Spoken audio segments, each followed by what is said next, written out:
Salve, salve Colorado, salve, salve Colorada, bora lá falar do Internacional, atualizar as informações do nosso clube e entender um pouquinho do que está acontecendo nos corredores do Beira-Rio, também no CT Parque Gigante, na Morada dos Quero-Queros, a casa da nossa base lá em Alvorada, tudo sobre o Inter, tu encontra nos conteúdos aqui do canal. Nossa base que estreou com um empate, né, diante da Portuguesa Santista na Copinha, né, e o Inter que tá levando para principal competição aí de categorias de base, né, do Brasil, a galera muito mais jovem do que o sub-20, né?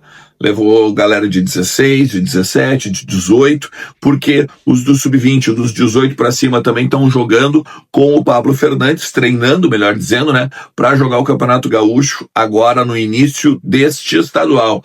Se fala nas 3 primeiras rodadas, quem sabe até a 4ª, mas a verdade é que tem um Grenal na 5ª rodada e é muito provável que na 4ª os profissionais aí, o time quente, jogue pelo menos uma partida para depois o clássico Grenal, todo mundo entrar em campo aí já com um certo ritmo de competição. Mas enfim, fica comigo até o final do vídeo, tá? Eu tenho alguns bastidores para falar sobre o Pedro Raul, também quero falar sobre essa treta do Cruzeiro envolvendo o Japa, Fabinho Soldado começando a trabalhar também no CT do Parque Gigante, ainda uma foto, né, que rodou aí nas redes sociais do Kehler com o Pesolano e algumas perguntas que me fizeram a respeito do goleiro. Enfim, fica comigo até o final do vídeo, tá? Te inscreve no canal também, aí ativa o sininho, aquele do lado do inscrever-se, que aí toda postagem em texto ou em vídeo estoura no teu celular. Importantíssimo like, importantíssimo compartilhamento e claro, né, velho, que tu já te prepare porque amanhã, segunda-feira, 8 horas da noite, a gente estreia o Intervenção. Tá aqui, ó. Todo esse time, junto com o Bolívar, Glauco Paza, Ale Dornelles, o Diego Brião, vamos falar do Internacional, vamos falar do, inclusive, Fabinho Soldado, né? Amanhã, na segunda-feira, meio-dia, vai ser apresentado como diretor executivo, treino aberto também. A gente vai poder ver alguns destaques do trabalho do Pablo Fernandes. E aí, claro, a gente vai trazer tudo, não só aqui no canal, mas principalmente no programa, tá? O que eu quero te dizer? Cara, assim, o Kehler, tá? Essa foto aqui, ó, que eu tô te botando na tela, o Kehler falando com o Pesolano, e justamente pelo fato de ele estar na representação, vieram muitas perguntas, né? Cara, mas ele vai ficar mesmo, ele vai sair, daqui a pouco ele pode ser uma alternativa, em vez do Antony, o Kehler e tal. Gente, ele não vai ficar.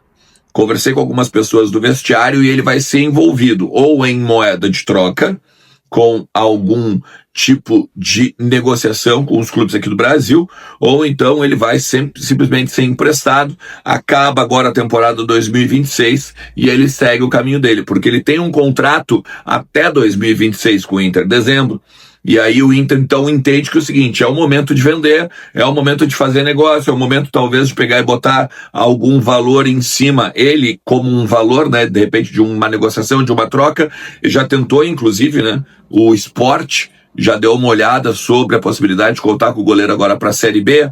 Então, me disseram também que tem outras possibilidades dos clubes aí de Série A, em clubes mais inferiores, mas mesmo assim fariam, né, com que o Kehler então não atuasse no Beira-Rio. A tendência sim segue o Rocher. Já falei sobre isso inclusive hoje pela parte da manhã, né, de o que o Inter pretende fazer a respeito do contrato do goleiro, que também acaba em dezembro de 2026, Copa do Mundo e tal, tá aqui em cima, dá uma recuperada depois.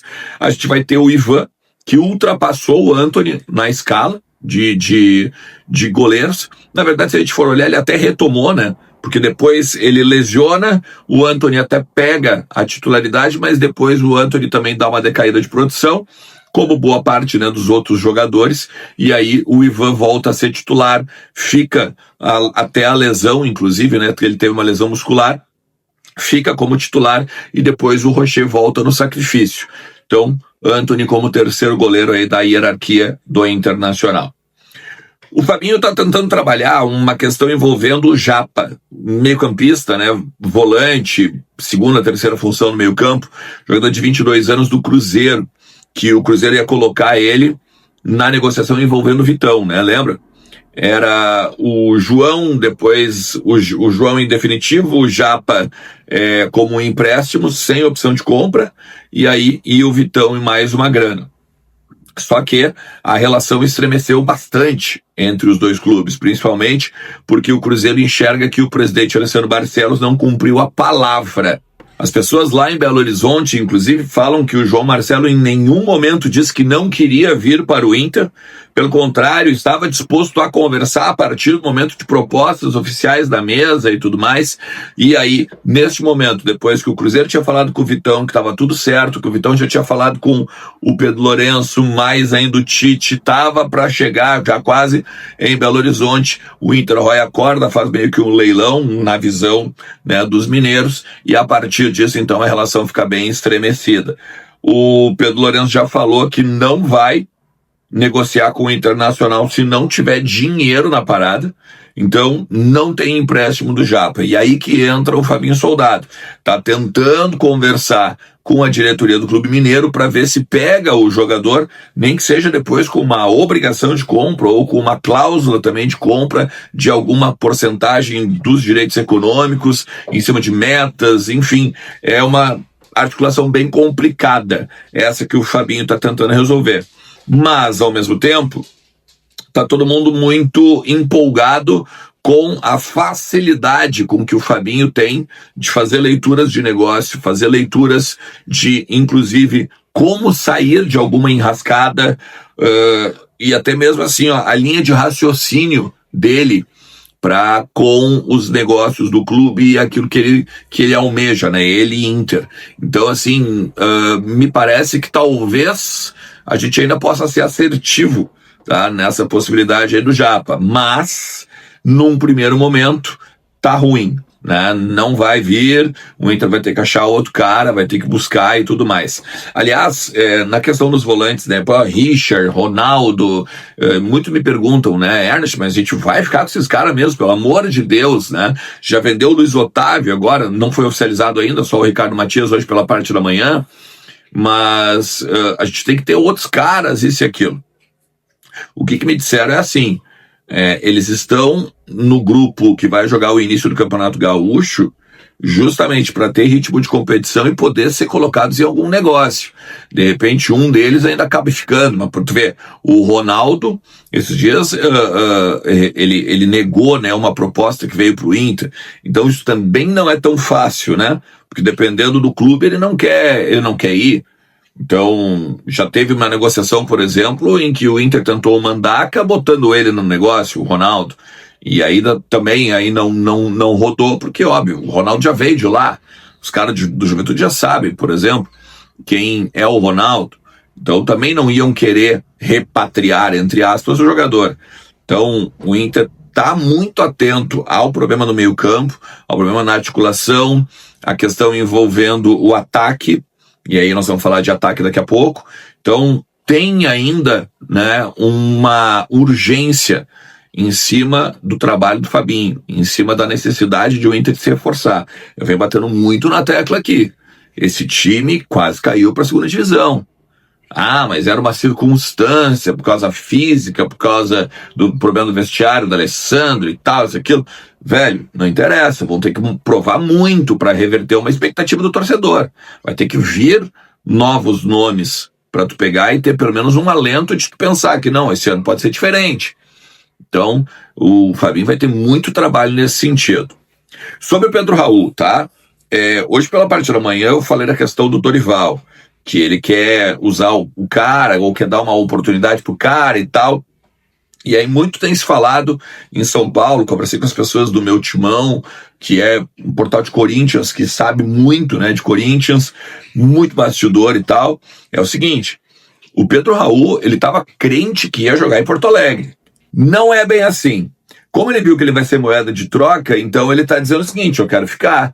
Eu quero ter uma possibilidade aqui. Como ele percebeu que o Yuri Alberto daqui a pouco tá indo para a Itália, ou eles vão negociar o Yuri Alberto para pagar o transfer ban e aí poder contratar jogadores, bom, então eu quero agora mostrar que a partir de ter sido goleador no Ceará e tal, eu posso pegar e vir a fazer algo melhor do que eu fiz quando cheguei em 2024.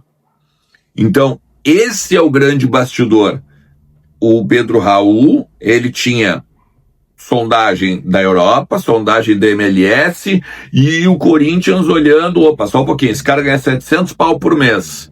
Fica difícil a gente manter ele aqui. Até o presidente do Corinthians falou, né, que quer tentar fazer um ano diferente em termos de negócio e tal. Então vamos fazer o seguinte, esse cara, em vez de ganhar 700 pau aqui, a gente empresta ele ou bota ele em algum negócio, e em meio a tudo isso, a gente pega e ainda consegue ter uma moeda de troca também.